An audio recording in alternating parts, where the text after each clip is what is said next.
So CBO, pardon me, CBO does an annual report, which they update in the middle of the year, that has a 10-year forecast of what they think the economy is doing, how it's doing.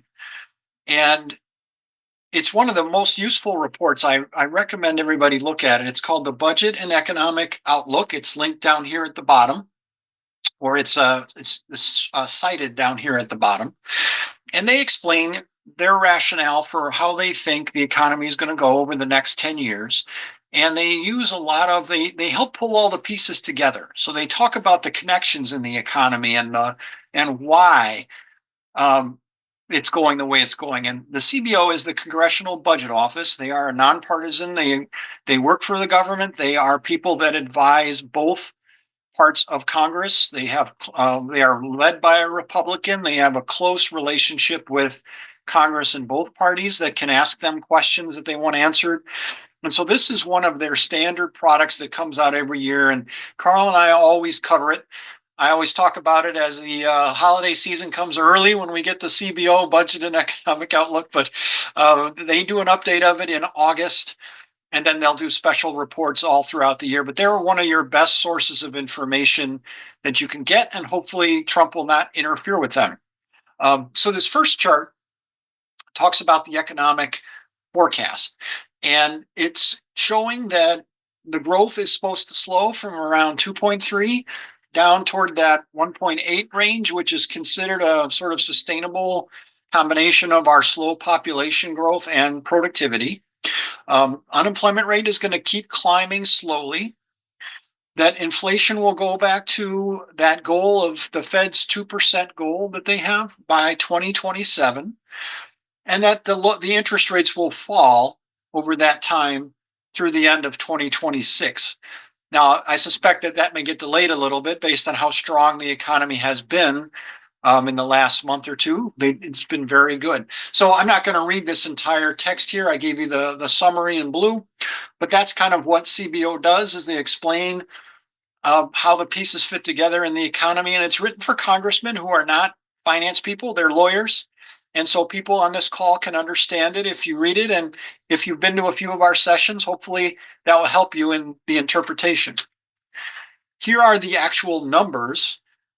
They go from 2024 all the way out to 2035. And in this chart, they're just showing the individual years, but out to 2027. But you can download spreadsheets that have the data further. If you're an Excel person, you can do that if you're interested in the details. Otherwise, they summarize those out years there on the right. But they show the GDP slowing down a little bit. They show inflation slowing down toward 2%. Job creation really slows. Like you heard the numbers that Karl and I were sharing, like 100 to 150 is decent and 150 and up is pretty good. They're looking at numbers down in the 50s. Like they don't expect job creation to be very strong in the next few years. They've been consistently understating those numbers for a while, so I wonder if they're ever going to update that, but we'll see if they're right this time. The fact that Trump is blocking immigration may actually go a long way toward getting to that answer. The unemployment rate creeping up to about 4.4% from where it is now, about 4.0. And then interest rates falling throughout that period. Notice that the 10-year Treasury, which is the long-term interest rates, they don't expect to drop very much. But the short-term ones, the federal funds rate, which is what you hear when the Federal Reserve says we're lowering rates, that's that effective federal funds rate. They're expecting that to fall from 5 down to about 3.2. And down at the bottom, I'm not really that familiar. I don't use those numbers really very often at the bottom. The far bottom one is they're expecting corporate profits to fall a little bit as a percent of GDP. I find that hard to believe, but we shall see. The CBO is as good as any other economic forecaster. They do reports I'm not sure if it's every year, every other, but they have to report on their own forecast accuracy relative to kind of everybody else. And they're always as good as anybody else at it. A thing to remember about these forecasts is they are based upon current law. Yes. So they do not take into account, this was done before Trump took office. So it was what was the law before Trump took office, started cutting all the jobs, deporting people, whatever. Yep. And so that's where we may see some differences between these forecasts and what actually happens. Sure. No, that's a great point. Like, for example, a giant difference we'll see in the next few years is going to be the Trump tax cuts. CBO assumes current law, as Karl pointed out, which means that they're assuming the tax cuts will expire. But I think we know that those tax cuts are going to get extended, and it won't be until the law changes. CBO will not change their forecast. Once the law changes, they will change it for that item, and you'll see that more in the budget projections, less so here than in the economic ones. But these assume that the Trump tax cuts expire. If the deficit goes up a lot because those tax cuts are extended, then when that happens, they will probably upgrade some of these figures because running a bigger deficit is going to boost the economy. It may also, though, drive up interest rates, for example, because it may create some more inflation. It boosts the economy, and so it could theoretically cause inflation to go higher and interest rates to go higher, while it improves, let's say, the jobs numbers, which in theory would get better. These charts, there are several of them here. I won't go through them all. It just puts that last one into a picture. So GDP growth falling and then flat. Some housing investment. They expect to see a near-term boost in housing and then a drop-off in housing, which is kind of interesting, figuring that there's sort of this pent-up demand. The rent inflation has been high, and that would encourage more building of homes and residential properties. So we'll see. But then they expect that to go away. Unemployment sort of flattening, staying in this 4 range, climbing a little bit. And then wages, the wage growth slowing. Wage growth has been very rapid. You hear a lot about the price level, inflation, but you don't hear as much about wages. I'll show you some slides in a little bit that show wages have outgrown inflation. You have more purchasing power now than you had before the pandemic. The inflation also coming down, interest rates coming down. And so that's kind of the CBO sort of economic outlook. We didn't get into the budget one. We'll go into that next month. We're going to spend a lot of time probably on deficits and debt. Again, in the next month, we did a couple months back. If you've been at these presentations in the past, you'll see that one a couple of months ago. We hit the deficit really hard.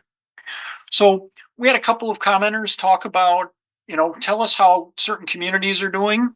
We didn't get entirely local, like parts of Chicago, but we're down and talking about, let's look at a demographic group, the African American family, and how it's been doing under Biden, and then sort of in a longer history and and you've probably heard in the news a lot about DEI initiatives getting ended.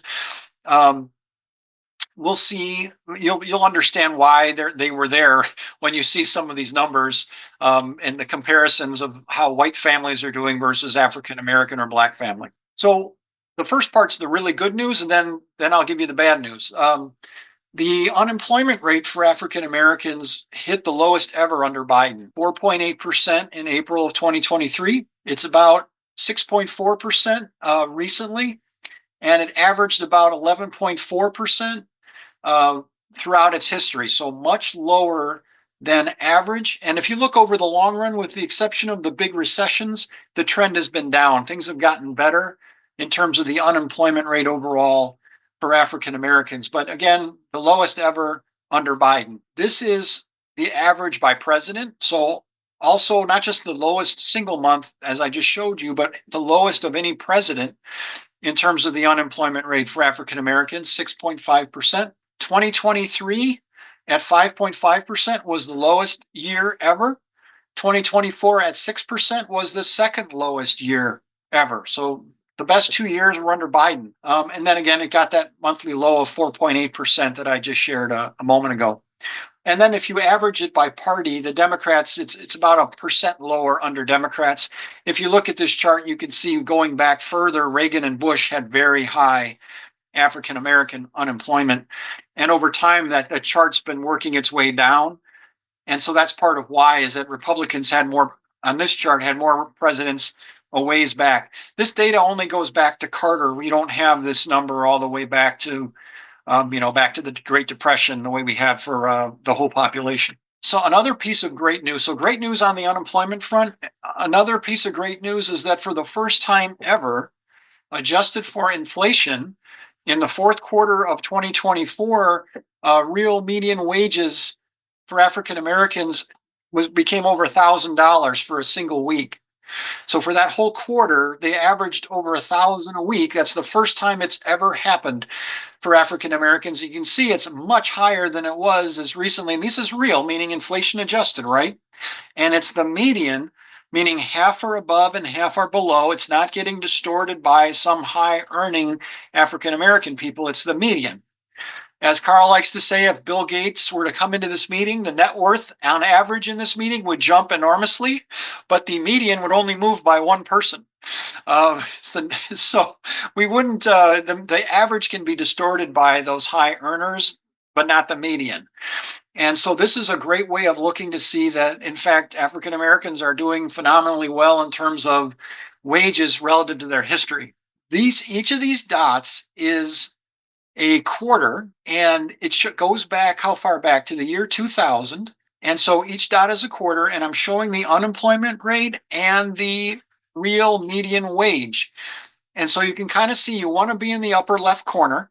So you want low unemployment and then a high wage, high real wage, real adjusted for inflation. And we're about the best we've ever been, right? We're not quite the lowest unemployment ever because it's come up a little bit from that record low in 2023, but the wage is the highest ever. And so this is where you want to be, in this upper left corner. And even at the end of 2023, in the first part of 2023, still very low unemployment. So we've been in this upper left corner. I could show you graphs all day about unemployment rate and any other measure of earnings, and we're in that upper left corner for whether it's whites or Hispanics or anybody. Everything's looking good in that upper left corner under Biden. And this is the difference in the unemployment rate between blacks and whites. So the math of this is whites minus blacks. And so, I'm sorry, blacks minus whites. And so this historical average is 6% difference, meaning the black rate tends to be 6% higher than white. Right now, it's 2.5% above. It's near the lowest it's ever been. It got the lowest ever under Biden. It was also low right before the pandemic. And there were a couple of charts that the Biden administration did share on this. Occasionally, the marketing team will do some good work and get this out. And they said, guess what? In 2023, African Americans had the record low unemployment for a year. And they just shared the recent years. But again, if you're comparing to Trump, 2019 was Trump's best year. And Biden in 2023 was better than 2019. And in fact, I said 2024 was at 6.0, I think. Did I say it was 24 or was it 23? No, 24 at 6.0 was also just a bit better than 2019. And there was another chart that they did about different things that the administration has done to help African American families. But you tend to see these things intermittently. They go out on Twitter, for example, from the Democrat National Party account, but you don't see all the different politicians pick them up and share them. And that's a big problem the Democrats have, is we don't force multiply. This slide on the left is a fantastic slide. It's got a beautiful production quality. It's cited. It tells you you're better off it's a record low. You're better than 2019 under Trump. It's all there. And you see it like once and then it vanishes. It's like, no, you got to share this stuff like every day, and that's something we need to learn, repetition. But these are great charts that the administration did, and they just didn't share them enough. Now, here's the bad news. Comparing whites and blacks, this first row talks about net worth, the median. So not distorted by the average, by those high earners. The typical white family has a net worth, the median has a $285,000 net worth. The black family, $45,000. So the whites have almost a 6 times the net worth at the median than blacks. On an average, it's even worse, because then you're starting to get distorted by very rich white people. And then you see it doesn't change the ratio very much, but it's still a giant number difference, $1 million richer at the average. And yes, you're not reading that wrong. If you were to split American net worth evenly across all the households, we'd all be millionaires, about $1.3 million apiece. People don't know that, but it's true. That's how rich America is. We're not going bankrupt anytime soon. We'll get into the debt stuff and in the next when we go through the deficits, but nobody needs to be losing sleep about America going bankrupt. There's plenty of money out there. When you look at income now, and just to be clear, net worth is like your financial assets and the value of your home less the value of your mortgage, and also your assets could be your car, maybe some of your household appliances. That's how the Fed measures these things. So it's assets minus your debt, your mortgage, and that stuff would be a negative. And credit cards. That's what net worth is. The median income now about 1.6 times as much, so not quite as big a difference. And then at the average, about a 2.3 times difference. Poverty rate for blacks is almost twice what it is for whites. The home ownership rate for whites is much, much higher, 30 something percent higher. And home ownership is really critical for a middle-class family to build its net worth. So trying to get more African-American families into housing, to a house that they own, is a tremendous way to sort of bridge that gap. The college educated, there's been a lot of strides in the African American community, moving that number up over time, but it still lags the whites by about 14%. High school diploma, actually not too far apart now, getting pretty close. And just the number of households, just to give you the number, is about 18 million African American households, about 100 million white households. If you were to do reparations, which is the idea that pay African American families for all the 150 years of systematic racism and bigotry, try to overcome that, would cost about 4.3 trillion. It's about 240,000, that net worth gap in the first row, times 18 million families, it would cost 4.3 trillion to bring African American families to parity with whites at the median level. And to give you an idea, that would take about, if you were to let the Trump tax cuts expire, but earmark that revenue, and CBO can do that. They know how to estimate how much revenue is involved in that. If you were to put that aside or give that to black families over a decade, that's about how much it is. So if you wonder, what are the Trump tax cuts worth, this argument we're going to be having about whether we extend the Trump tax cuts or not, 10 years of that is about what it would take to bring African American families to par with white families. There's something called the Fed Survey of Consumer Finances. It's linked here. It's mentioned here at the bottom. It's a great source of information, but they only do it every 3 years. And it's also confusing in that they will show in their tables, they will show you 2022 and they'll show you 2019 for comparison. You have to shift that by a year. They're using survey year. So it's very confusing that they're really comparing 2021 and 2018. So you'll see that when you read the report, how it's explained. But just be aware, when you see 2022, they're really talking about 2021. But there are several sources that I use to get this data, and you're welcome to read those if you're more interested in this subject. So let me pause there. Let's take some questions on any of that. Karl, have you been looking at the chat? I have not. Let me go look over there quickly. I have not seen many questions directed towards you or Karl. Okay, then let's keep going. Okay. We have a hand up. Oh, we got a hand. All right, go. Brett. Yeah, hi. Yeah, I was thinking regarding unemployment of especially young black people. And the economic factor is not the only one, right?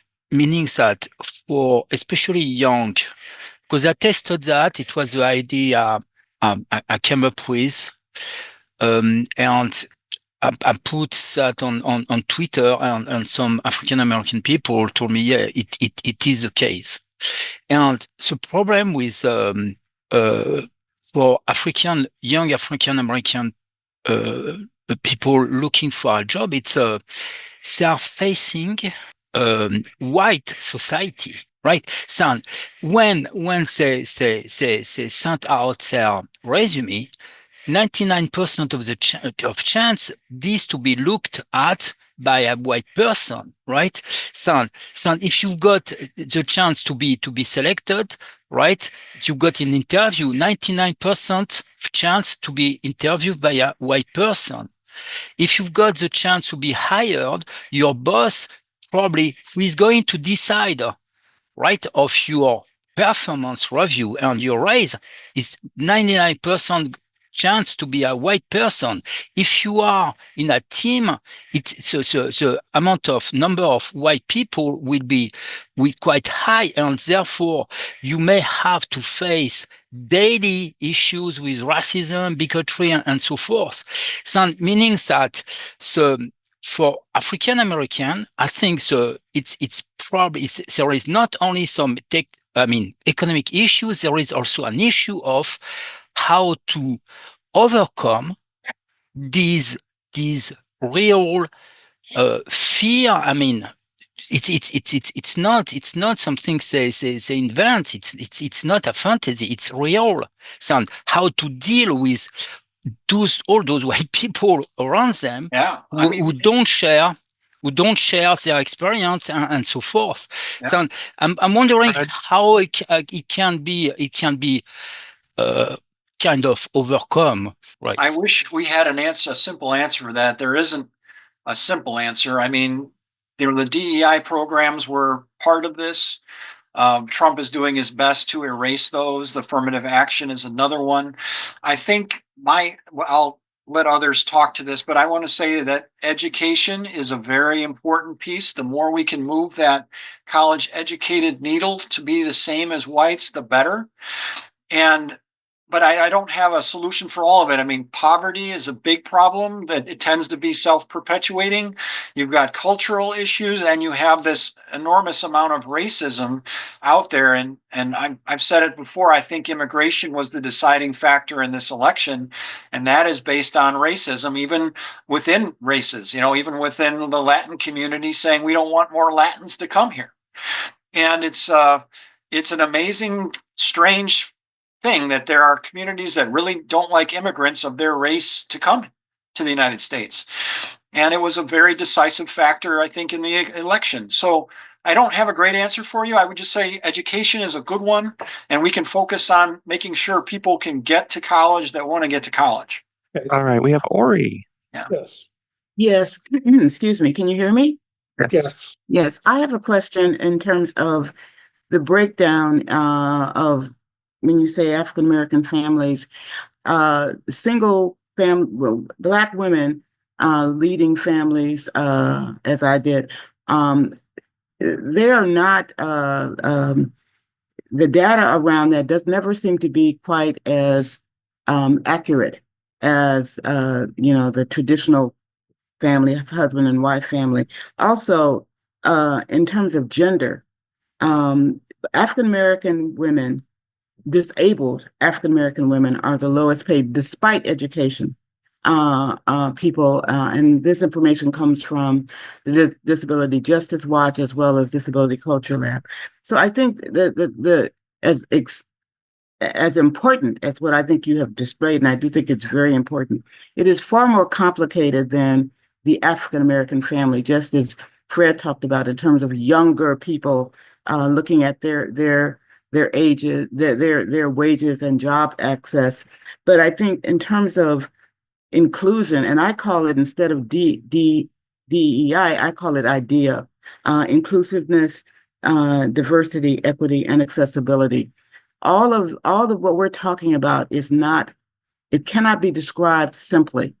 And that's part of the issue. And part of the African American diaspora includes people who were, many of whom are, I would say, fairly new migrants to this country. My grandmother was a child of freed slaves, so I had no choice. But there are a lot of people of the African diaspora, West Indies and others, who have come to this country and done fairly well because they've come without the burden of reparations. So I appreciate all of what you have put together. But it's a complicated discussion, just as it is if you talk about the Latino population, because they're not one, there's Mexico, there's Puerto Rico, and I think that as we move forward, the complex nature of this is so important that we understand, because one answer will not solve all problems. And that's why I think we have to look at gender, we have to look at education, which you've done a great job of, but also disability, accessibility. My daughter is disabled and she's got a master's degree from the University of Wisconsin. But again, that disability has impaired her from being, until the last 10 years or so, from being eligible for certain positions. So I appreciate all you've done, but I think if we're going to look at Black, and I have no problem with looking at the disabled white population, quite frankly, because I think they too are underrated and underpaid in compared to the enabled. So that's just my thought. Excellent. No, thank you for that. Yeah, again, we don't solve all the world's problems in one meeting. I wish we could. I definitely wanted people to understand what the economic situation looks like. And you can see on this page the enormous differences that we have to overcome. So, okay. Any other questions on that, or we'll go to the next section? This will get into inflation and wages and net worth, kind of taking a look at the picture of kind of how the households are doing in this section, plus a few miscellaneous slides. So understanding inflation, it's the increase in the price level relative to a prior period. And usually there's a basket of goods that are in this consumer price index. And they look at how much more expensive that stuff is month to month or or versus a year earlier, typically. Different items in the basket weigh differently. For example, most people in the households are going to spend more on rent than they're going to spend on clothes. So that weighting is in there. Rent weighs a lot more heavily in the index than apparel. It's a giant survey like the jobs ones. They cover an enormous area of the country in this. Most of it is done in urban areas, not as much rural.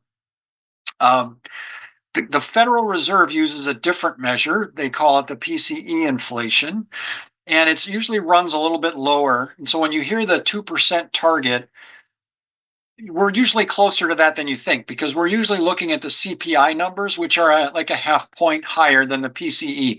The PCE uses different weights, and it also allows the substitution of goods. For example, if meat became really expensive, you might buy chicken. Steak becomes expensive, you buy chicken. That is not handled in the CPI, but it is in the PCE number. So the Fed uses it thinking it's a little more realistic to what reality is. When you hear people, and I see this online all the time, it was a huge part of the Republican advertising going into the election was the price level and how expensive stuff is. Gas is X dollars a gallon, eggs are X number a dozen.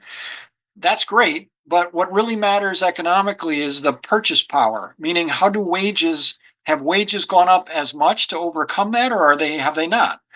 And so that's part of the messaging where we failed. We didn't really cover that. And when you adjust the inflation for wages, that's called a real wage. Or when you adjust the wage for inflation, the purchasing power, that's called a real wage. It's one of the most important measures of how strong the household is doing from a financial perspective. So here's what you will often see. This is from the monthly economics release from the Bureau of Labor Statistics. And they said inflation prices were 0.5% higher than last month. So if stuff was $100 last month, it's $100.50 this month. And you can see the numbers have been going up. The inflation has been accelerating over the last few months. This is the measure versus a year ago. So how much higher are prices than a year earlier? And so the CPI all is all goods. That's 3% higher than a year ago. So not crazy. We don't have an inflation crisis right now. And the CPI core, if you take out food and energy, which are considered volatile categories, that's a little bit higher, 3.3. So neither of those is a crisis number, but look at how the CPI has been climbing since September. That's not so good. The core number has been pretty flat for a while. This shows categories, and January 2025, that column that has some of the yellow highlight in it.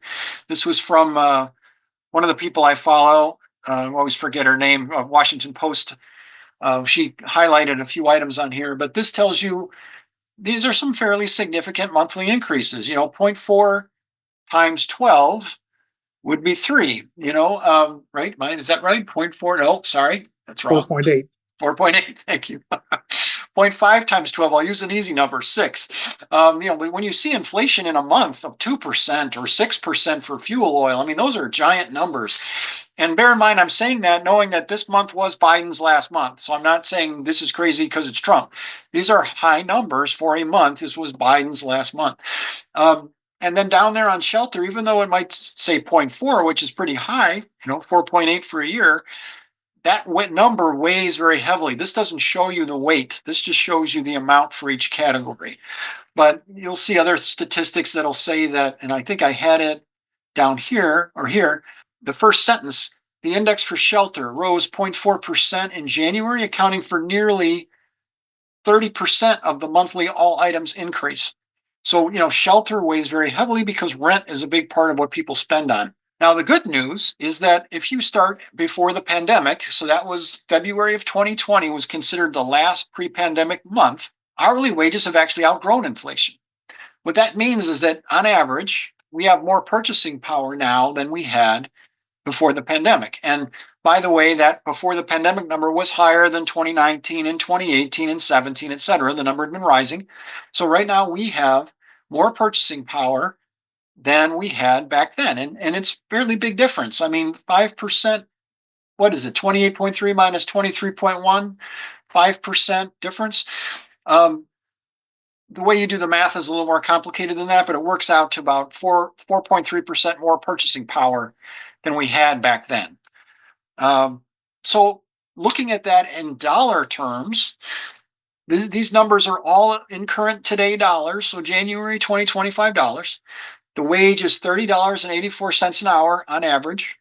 It was always above Feb 2020 before the pandemic. This line, the red line, never fell below this dotted line, although it got pretty close. When inflation was really picking up and wages were sort of flat, the real wage was falling a little bit, but it was falling from this artificial peak, which you should ignore.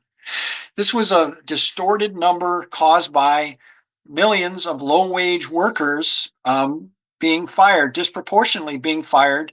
As Karl earlier said, during the pandemic, about 22 million people lost their jobs. That group was disproportionately lower-wage workers, like in foods and services, hotels.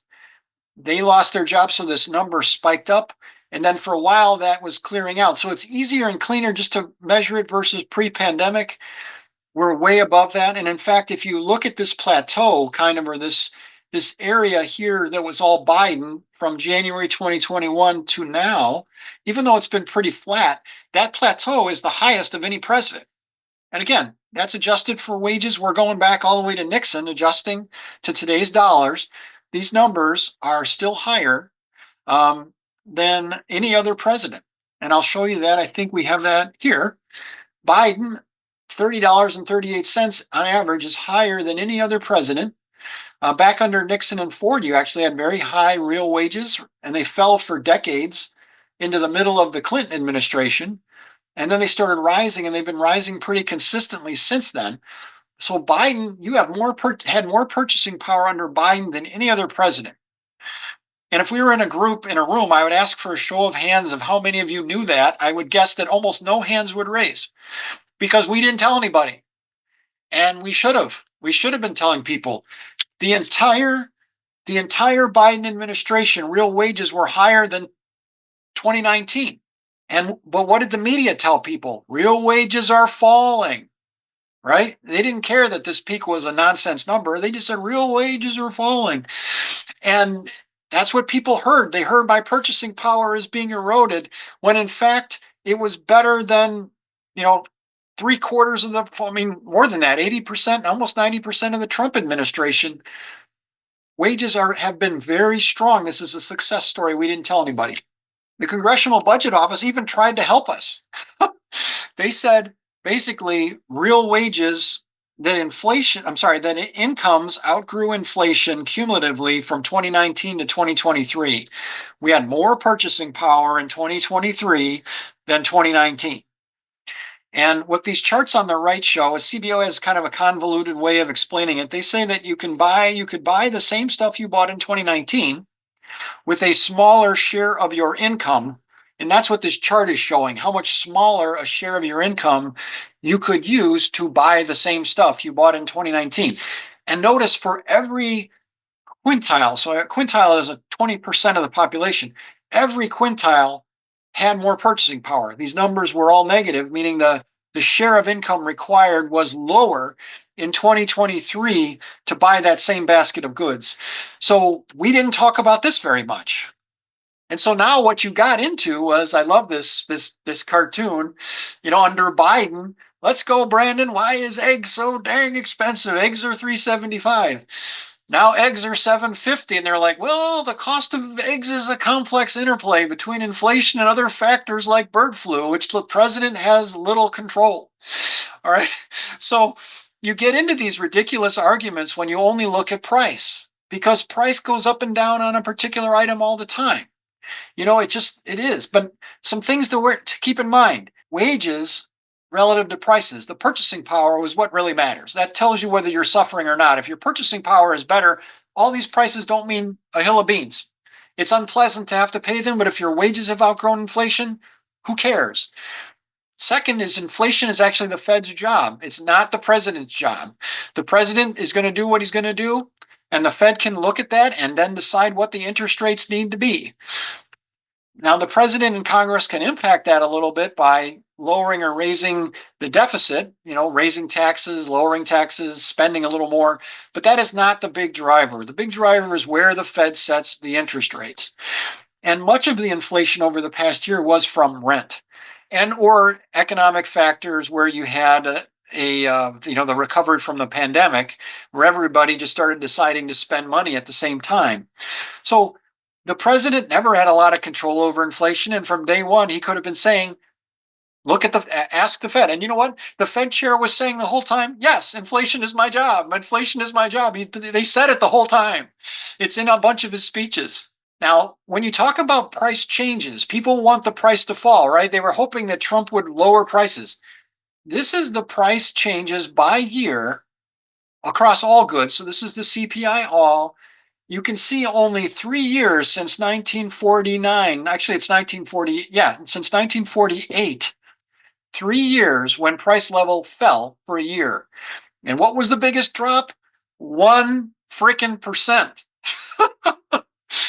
Remember, inflation cumulatively is up 23%. I'm telling you that we have never, in 70 years, we have never had a price level fall in a year more than 1%. So if somebody voted hoping prices would fall, they were a fool. Go ahead, Karl. I was going to say, for part of 2020, we had prices falling for a number of things when Trump told everybody to stay home, don't drive anywhere. Yep. You can get it for a few months, but the price level rarely falls relative to a year before on average, right? It just doesn't happen. It's not a thing. So when people say, I elected Trump to lower prices, well, it doesn't happen. So anyway. You're going to be disappointed, sir. You're going to be disappointed. That's right. So now this is that same diagram I've been using of the unemployment rate and sort of the wages on the vertical. And you can see here's 2019. That's Trump's best year. 2022 and 2023 both had lower unemployment and higher real wages. 2024 just had higher real wages. The unemployment rate was a little higher than 2019. So this is worth bragging about.